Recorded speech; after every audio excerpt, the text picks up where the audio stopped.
hakbang na yan. So, hindi pa tayo gawal sa mga sir.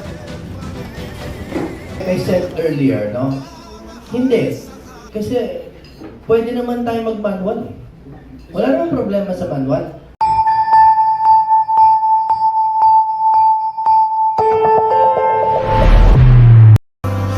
Pilipinas, Duterte pa rin ang tunay na Nanay ko. Ang problema ko kay Abante is his performance. His performance as a congressman. Is he representing the voice of his constituent? Yun ba yung pinaglalaban? We are watching Benny Abante. We've seen you perform sa Committee on Good Governance and Public Accountability. We know that you are doing this for certain purpose na definitely hindi kasama ang welfare ng mga constituents mo at ng mga Pilipino. So, let's, di ba? Ano sabihin ko sa'yo? And, you know, I am just a private citizen expressing my grievance. Yung frustration ko sa trabaho nyo dyan sa House of Representatives. What do you want us to say? Bravo? I mean, that's ridiculous. I mean, you cannot take my rights. Yun lang yung meron tayo eh. Tayo mga content creator, tayo mga vloggers, yun lang yung meron tayo eh. Boses! And you want to intimidate us, you want to silence us. Why? Gawain ng abusadong tao yan. Gawain ng abusadong taong nasa kapangyarihan. You're not gonna be there forever, Benny Abante. That is a one way of dictatorship. Si Sir, ano? Sige. Sir John.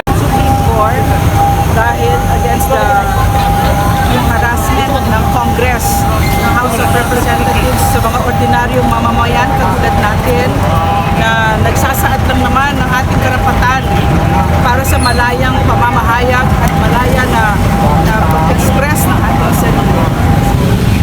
So, tumutulog kami sa pinakamataas na hukuman ng Pilipinas kasi yung chilling effect na ginagawa ng Kongreso ngayon sa Pilipino, hindi natin dapat ito pabayaan. The right to free expression is a right that's higher than all our rights at hindi natin dapat yan isinusuko at dapat ipinaglalaban natin yan. Sino ba? Sino So, ma'am, galing na kayo sa loob o papasok pa lang? Ngayon pa lang ipafile siya. Papasok pa lang. Kaya ngayon pa lang ipafile. Ayan, shout out. Bigyan lang shout out. Good luck po, Doc Lorena. Yan. Nandito po kami, supportado po. Sa palagay niyo po, sino pa po yung mga nasa loob na nandyan na po, na nauna po sa inyong pumunta dyan? Ang nag-file yan sila Attorney Trixie, sila Attorney Tom Berenger, may mga lawyers kami, pati si Attorney Marlon Santos kasama namin dito. Ang ginagawa natin dito, Ako na po, ma'am, ako na. ang ginagawa namin dito, no, gusto namin bigyan ng boses ang bawat Pilipino. Hindi kami nandito para sa sarili namin. Walang natatakot dito. No? So, nagsasalita kami para sa Pilipino. Napanood namin ang parts ng hearing ngayong umaga at nakakatakot yung pagka-arrogante ng mga kongresistang ito, no, na ginagamit. They are weaponizing our respected institutions against ordinary citizens who are just practicing their God-given right to free expression, the right that is higher than any other right that we have. God-given right, birthright ng Pilipino yan. So yan yung ipinaglalaban natin at ipinaglalaban din natin most of all ang ating bansa, ang bansa na ibibigay natin sa ating mga anak. So hindi kami humarap. Cellphone pa rin, cellphone.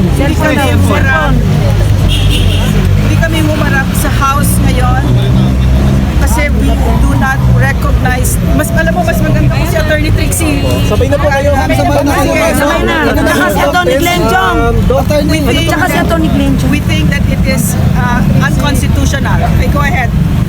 Isa na kayo, ma'am. Sa gitna. Atty. Trixie, good afternoon. At ano po ma'am yung balak po natin i-file? File kami ng petition for certiorari.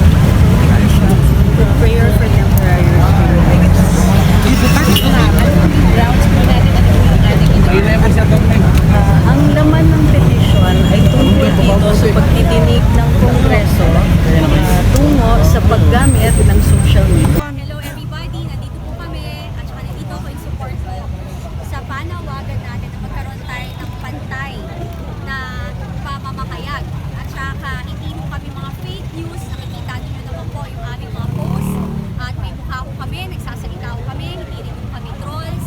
So ilalaban po natin yung karapatang pagtao natin upang tayo lahat, hindi lang po kami bilang mamamayang Pilipino na ipaglaban kung ano yung dapat at nararapat para sa ating bansa. Yun lang po. God bless everyone. Magdasal po tayo para magkaroon tayong mabuti na mga leader, honest with integrity at saka makakatotohanan. Lalo na po sa darating na eleksyon, matuto na ho tayo. Hindi ho natin kailangan ng lumang mga politician na hindi kaya ipagtanggol ang kapakanan ng ating bayan at mamamayang Pilipino. Thank you. Thank you, Miss Cathy. Si Boss Dada.